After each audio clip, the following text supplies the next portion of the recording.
তানিশা, আমার অফিসে লেট হয়ে যাচ্ছে, তুমি ব্যস্ত নাস্তাটা দাও। অল্প কিছুক্ষণ দাঁড়াও, আমার রাঁধতে একটু লেট হচ্ছে। রোজ রোজ তোমার এই এক ঘ্যানের গান ভালো লাগে না। সব সময় বসে ফোন টেপো আর আমার অফিসের টাইম যখন শুরু হয় তখন রান্না করতে আসো। তোমার জন্য রেগুলার আমার বসের কাছে কথা শুনতে হয়। আমি আর পারছি না তোমাকে নিয়ে। তুমি ঠিক করে সংসার করবে কিনা না আমাকে বলো, ঠিকঠাক করে বলো। তুমি রান্না করতে প্রতিদিন এইগুলো করো কেন? ফাজলামো করো। নাটক করো না তুমি। তোমার সংসারে রান্না বান্না ছাড়া আর কোনো কাজ নাই? সব কাজগুলো কে করে? তুমি করো? একটু রান্নার দেরি হলে প্রতিদিন এভাবে কুত্তার মতো চিল্লায় ওঠো তুমি। এগুলো কোন ধরনের স্বভাব, হ্যাঁ? আর কথায় কথায় বলো থাকলে থাকো, না থাকলে না থাকলে না থাকো।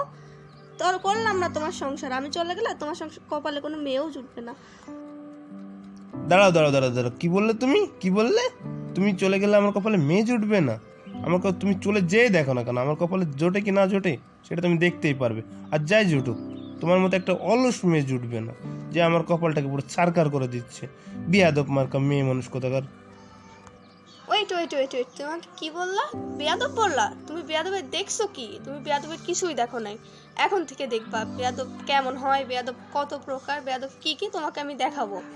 তোমার এখন থেকে তোমার মাংস খাবো, তোমার হাড় খাবো, তারপর তোমার হাড়ের যতটুকু অবশিষ্ট থাকবে শক্তটা, সেটাতে আমি কিতকিত খেলে বেড়াবো। বেয়াদবের দেখছো কি? তুমি বেয়াদব বলছো না? এখন থেকে দেখবা আর আফসোস করবা কেন সেদিন বেয়াদব বলছিলাম। দূর যাও তো, আজকে আর রান্নাই করবো না, তোমাকে খেতেও দিব না। যাও, তুমি অফিসে যাও। আমি রান্না টান্না করতে পারবো না, আমি গেলাম রুমে। হাই আল্লাহ, কি একটা জন্তু জুটাইছিস কপালে। এখন আমি আফসোস করা ছাড়া কোনো লাইনই নাই আমার। অফিসে যাব, এখন না খেয়ে যেতে হবে। এরকম বউ থাকার থেকে না থাকা ভালো। মনে হয় যেন আমি নিজেই কচু গাছে গলায় দড়ি দিয়ে মরি।